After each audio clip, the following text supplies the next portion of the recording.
Welcome to PhD&D on YouTube. What's up, everyone? Welcome to another Wake Up and Smell the Dice.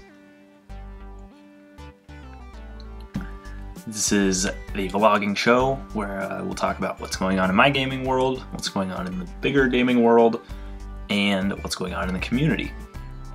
So, we'll start off my gaming world. This last week we played in the 5th edition Uncharted Isles game. I am a Drow Warlock who was just struck by lightning, actually. So, he is now having kind of these revelations where he's discovering Cord, the god Cord, and you know, as he came out of the Underdark, he was confused at the beginning of the campaign. He signed a pact with actually what is the Prince of Frost, terrible, terrible person, and that's where he's getting these warlock powers. So the rest of the campaign, now that he's, I don't want to say found religion, but he has found one that appeals to him.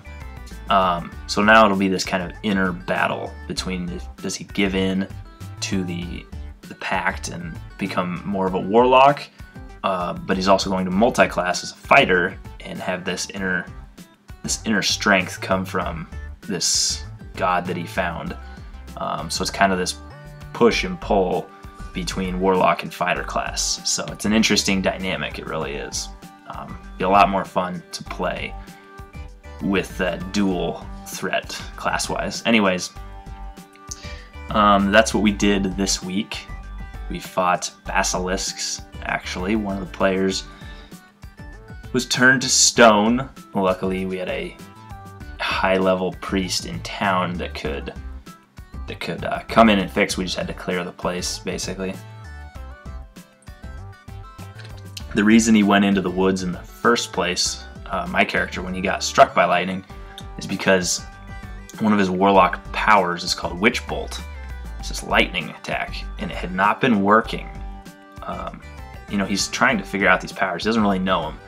But this attack, he used it on a blue dragon. He wouldn't know any better. It didn't really do anything, obviously. Blue dragons resist lightning. Or they might even be immune, I don't know. Then he used it on a shambling mound later on. It's not effective, in fact, it healed the thing. So he went out into the woods during a thunderstorm and started practicing his Witch Bolt to try to figure it out. Figure out what was going on. And he cast one basically into the sky and caught lightning and it electrocuted him, so on and so forth. Anyways, back to the fight with the basilisk, which was the first thing after that had happened. Rolled a nat 20 on the first Witch Bolt, so it was kind of cool that he figured it out, had this big storyline with it, and then the first time he used it after it, just nailed it, so that was cool. But anyways, my air campaign, not this week, but the previous week, ended. It was the first big campaign, or long-lasting campaign, that ended, or that I had to end. And it was very difficult as a DM to figure out how to do that.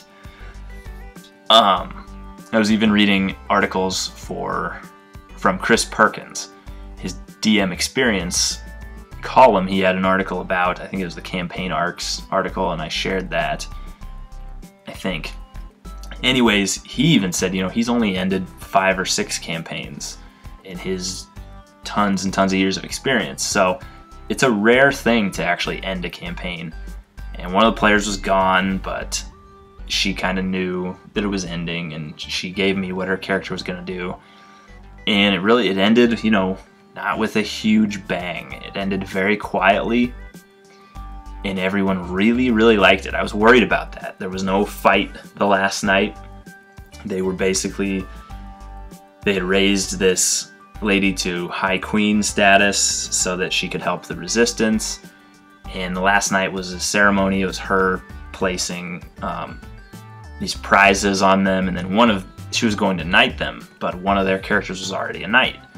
And so he actually took the sword from her and knighted the rest of the party, which was very, very cool.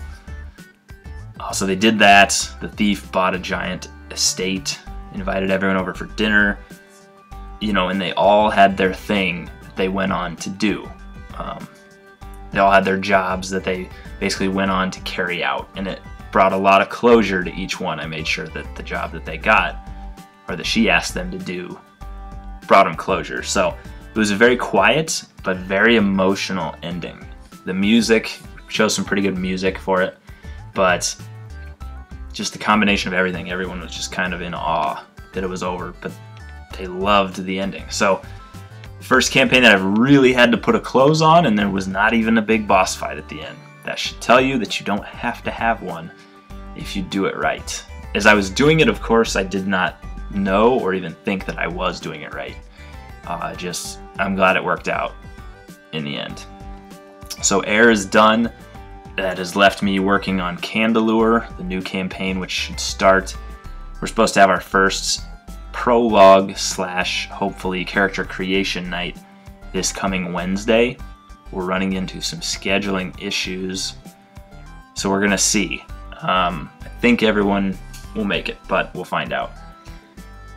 Anyways, so I've been working on that. I've been working more on the characters, the NPCs, the 3 campaign arcs I'm doing. From Perkins has an article called like Covenant of the Arcs, and it's really good. Talks about the campaign arcs he uses, and he uses one war arc, one political, and then one intrigue, at least in his last campaign that column is about. And so I just took straight from that, and I used those 3 in mine, twisted them up a little bit differently. There's not a current war, but like an impending war, and created 3 really good story arcs. So in the last week or 2, the setting has really come to life.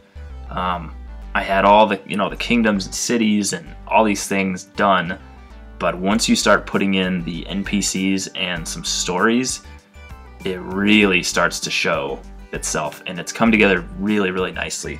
I don't know if you can see on this whiteboard. No, there's a glare, but I've got different villains basically all laid out, and then I draw kind of lines to them and connections and things. So that's when I was making the campaign arcs. I would talk about the campaign arcs, but I don't want the players to watch it and see exactly what the major arcs are. But they're big time stories that all the little stuff they do will probably play into one of the 3 in some way, but they're not forced to do them, you know what I mean? They're really, really big things that are just happening in the setting and have an impact on a lot of things. So that's what I've been doing, is creating those, continuing to work on the Obsidian Portal page, create all the NPCs and all that, just flesh everything out to get it ready for the players, for it to go live, basically. And when it does, I will let everyone know, so if you want to take a look, you certainly can. It will be public. But that's been my gaming the last couple of weeks. A lot happening, yeah. In the actual bigger world, this won't take very long. Not a lot going down. There's been a lot of posts about, let's see, there's one on feats, but there's been a lot about the Sword Coast Legends game. I need to follow that a little bit closer. I have not been paying too much attention to those. Rodney Thompson is leaving Wizards of the Coast. That's a big deal, to me at least. He's a fantastic game designer. He did Lords of Waterdeep, and in one of my favorite YouTube series of videos, it's the How to Create an Adventure, like the Adventure Builders Workshop from Wizards of the Coast, and he's in that. He's much bigger in that. He lost a lot of weight, actually, but he gives some great advice in there, and he was a crucial person in designing 5th edition. So I'm curious to see what he's actually going to go do now, but he had some other opportunity, and he's taking it, leaving on very good terms, but that was kind of a shocker to me to see that, at least. So that's what's going on, kind of big picture stuff. The community, a lot of games still going on, a lot of videos coming out from a lot of different people. I've been trying to get into some live games. I've been invited to a couple, and just scheduling is just a nightmare for me. And I don't like to be that player that's going to commit to a game and then has to back out. I've had to do that before, and I hate doing that. But it's just tough for me to schedule stuff online. One of the reasons I've never ran one is because it would be me that has to. I don't want to back out the last second. Some people don't run online games because they get super mad that they can't get players to commit and show up. And for me, I'm more worried about me with the running of that. So someday, hopefully someday soon, and hopefully I can get in some of those games. I had to turn one down last week, and then we're working on getting another one up and going with some people that you would know if you watch this channel. So maybe that can come to fruition, maybe not. We'll see. But yeah, this has already been almost an 11-minute video, so let's go ahead and end it. But this has been Wake Up and Smell the Dice. Thank you for watching, and everyone, have a great week of gaming. But let me emphasize that you do not need to pledge to enjoy these maps. You can see them, you can download them all for free, no donation required. Only pledge if you are willing and able to financially support the project.